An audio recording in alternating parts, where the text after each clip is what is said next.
Here's today's In Touch devotion. Today's scripture reading begins in verse 6 of 1 Timothy chapter 6. But godliness actually is a means of great gain when accompanied by contentment. For we have brought nothing into the world, so we cannot take anything out of it either.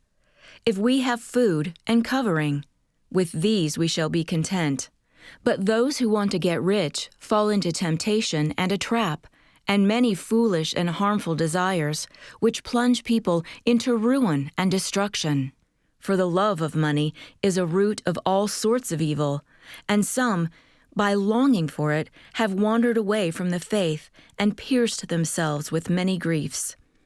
But flee from these things, you man of God, and pursue righteousness, godliness, faith, love, perseverance, and gentleness.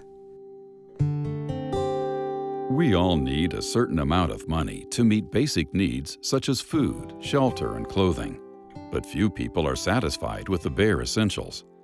Many of us who are believers have been blessed with far more than mere necessities, thanks to God richly supplying us with good things to enjoy. However, we must guard against fixing our hearts, minds, and hopes on earthly possessions rather than on the Lord. Earning the money to support our desired lifestyle may sound like a reasonable idea, but living to maximize spending power is a self-centered philosophy, not a God-centered one. While the world advocates accumulating more for oneself, the Lord instructs us to do good with whatever wealth we have and readily share with others. Instead of focusing on how much we can keep, it's better to think in terms of how much we can give away.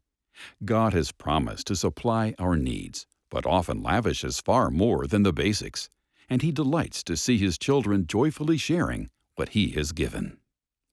To the natural man, denying oneself and having less money seems illogical, but the opposite is true for God's children.